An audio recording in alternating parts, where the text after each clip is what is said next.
नमस्कार दोस्तों, मैं हूं डॉक्टर किरण छौचरिया आस्क डॉक्टर किरण चैनल से। यह हमारे लिए अपार हर्ष का विषय है कि आगामी 23 जनवरी 2021 को हम सभी भारतीय शान हिंद नेताजी सुभाष चंद्र बोस की 125वीं जयंती को पराक्रम दिवस के नाम से मनाने जा रहे हैं। भारत को आज़ादी दिलाने में महत्वपूर्ण योगदान देकर अपना सर्वस्व न्यौछावर करने वाले नेताजी सुभाष चंद्र बोस का जन्म 23 जनवरी 1897 को कटक के प्रसिद्ध वकील जानकीनाथ व प्रभावती देवी के यहाँ हुआ। सुभाष जी ने प्रोटेस्टेंट यूरोपियन स्कूल से स्कूली शिक्षा प्राप्त की। इसके बाद स्कॉटिश चर्च कॉलेज से ग्रेजुएशन कर इंग्लैंड के कैम्ब्रिज यूनिवर्सिटी से इंडियन सिविल सर्विसेज की परीक्षा पास की। समृद्ध परिवार, असाधारण मेधा, बेहतर एकेडमिक अचीवमेंट, 14 भाई बहनों का भरा पूरा परिवार। वे चाहते तो असीमित सुविधाओं से भरा ऐशो आराम का जीवन उनके कदमों में होता, लेकिन इसे ठुकराकर सुभाष जी ने देश की आज़ादी का संघर्षमय मार्ग चुना। उन्होंने वो चुना जिसकी ज़रूरत भारत माता को सर्वाधिक थी। उन्होंने अपने बड़े भाई शरद बाबू को खत लिखा कि भैया, मेरे दिले दिमाग पर तो स्वामी विवेकानंद और महर्षि अरविंद ने कब्जा कर रखा है। ऐसे में आईसीएस बनकर मैं अंग्रेज़ों की गुलामी कैसे कर पाऊंगा। और फिर अप्रैल 1921 में उन्होंने अंग्रेजी की गुलामी वाले आईसीएस पद से इस्तीफा दिया और भारत वापस आ गए। इस पर उनकी मां ने लिखा कि चाहे कोई कुछ भी कहे, उन्हें अपने लाल पर गर्व है। उनके पिताजी ने उनका मनोबल बढ़ाते हुए कहा कि जब तुमने देश सेवा का व्रत ले ही लिया है तो कभी भी इस पद से विचलित मत होना। नतमस्तक है हम ऐसे माता पिता पर जिन्होंने नेताजी जैसे सपूत को भारत को दिया।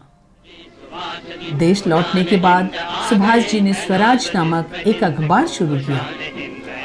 1921 में वे रविंद्रनाथ टैगोर की सलाह पर गांधी जी से मिलने मुंबई गए।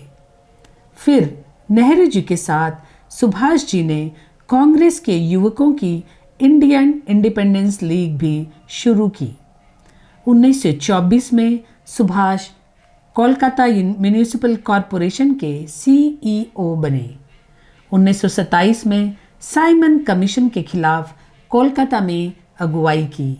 1930 में कोलकाता के मेयर भी बने।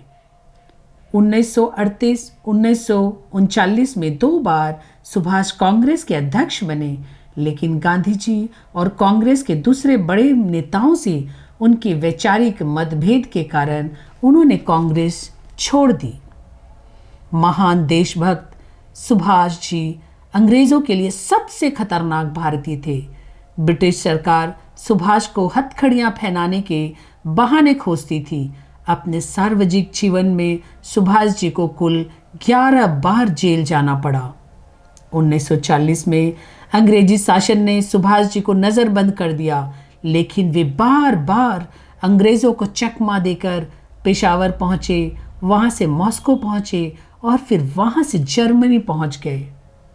बर्लिन में नवंबर 1941 में आज़ाद हिंद रेडियो शुरू कर दिया, जिस पर बोस अपने भाषण देते थे। 1942 में सुभाष को पहली बार जर्मन सैनिक व भारतीय सैनिकों ने नेताजी का नाम दिया। सुभाष का एक ही मिशन था, भारत की आज़ादी, माँ भारती को गुलामी की जंजीरों से मुक्त करना। यही उनकी विचारधारा थी और यही उनका कर्म क्षेत्र था। नेताजी को अपने जीवन का लक्ष्य तय करने और देश के लिए अपने अस्तित्व को समर्पित करने का मंत्र स्वामी विवेकानंद और उनकी शिक्षाओं से मिला। पहले उन्होंने गांधी जी के साथ कांग्रेस में रहकर देश में ही प्रयास किए देश को स्वतंत्र कराने की। फिर हालात के मुताबिक सुभाष जी ने सशस्त्र क्रांति द्वारा भारत को स्वतंत्र कराने के उद्देश्य से 21 अक्टूबर 1943 को एशिया के विभिन्न देशों में रहने वाले भारतीयों का सम्मेलन कर आज़ाद हिंद सरकार की स्थापना कर ब्रिटिश शासन की जड़ें हिला दी। आज़ाद हिंद सरकार को 9 देशों ने मान्यता भी दी। उन्होंने देश को आज़ाद कराने के लिए क्रांतिकारी रास बिहारी बोस के साथ मिलकर आज़ाद हिंद फौज की स्थापना की, जिसमें लगभग 45,000 अंग्रेज़ों की फौज से पकड़े हुए भारतीय युद्धबंदी थे। आज़ाद हिंद फौज में औरतों के लिए झांसी की रानी रेजिमेंट भी बनाई गई। 12 सितंबर 1944 को रंगून के जुबली हॉल में शहीद यतीन्द्रनाथ के स्मृति दिवस पर नेताजी ने अत्यंत मार्मिक भाषण देते हुए कहा, अब हमारी आज़ादी निश्चित है, परंतु आज़ादी बलिदान मांगती है। तुम मुझे खून दो, मैं तुम्हें आज़ादी दूंगा। यही नारा देश के नौजवानों में प्राण फूंकने वाला था। दिल्ली चलो और जय हिंद जैसे नारे देश के अंदर और बाहर बसे भारतीयों के लिए चमत्कारी मंत्र बन गए। ये जो नारे कृष्ण के रूप में योद्धा और राजनेता और चाणक्य के रूप में कूटनीतिज्ञ सुभाष ने दिए, वे चिंगारी बनकर शोला बन गए और अंत में देश आज़ाद हुआ। 6 जुलाई 1944 को सिंगापुर में आज़ाद हिंद रेडियो पर नेताजी ने गांधी जी को पहली बार राष्ट्रपिता से संबोधित किया और आज़ादी के लिए आशीर्वाद मांगा। भारत के इस महान सपूत का आकस्मिक निधन मात्र 49 वर्ष की उम्र में 18 अगस्त 1945 को ताइहोकू हवाई अड्डे के पास विमान दुर्घटना में हुआ। लेकिन हमारे देश की विरासत में, विचारों में वे हमेशा जीवित है और रहेंगे।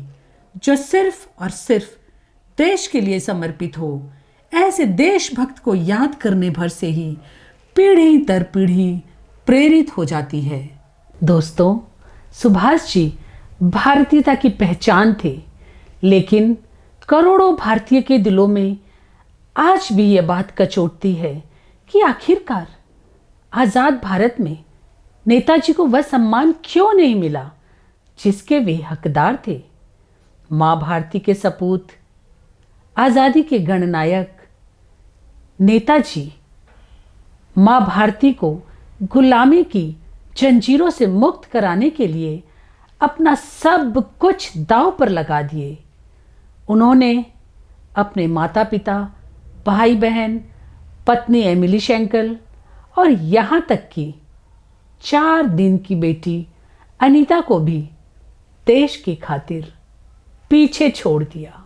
मैं सभी माताओं, खास करके गर्भवती माताओं को आह्वान करती हूँ कि आप अपने गर्भ में पल रहे बच्चे को सुभाष जी की बातें कहानियों के रूप में 9 महीने में कम से कम 9 बार जरूर सुनाएं, ताकि वो बड़े होकर देशभक्त बने और उन्हें भारत पर और भारतीय होने पर गर्व हो और वे भारत को फिर से सोने की चिड़िया बना दे। मैं आज की युवा पीढ़ी का भी आह्वान करती हूँ कि जिस स्वतंत्र देश की स्वतंत्र माटी का स्वाद वे ले पा रहे हैं, उस माटी के कण कण से जय हिंद का नारा गूंजे, ताकि वे और हम सभी नेताजी को सच्ची श्रद्धांजलि दे सकें।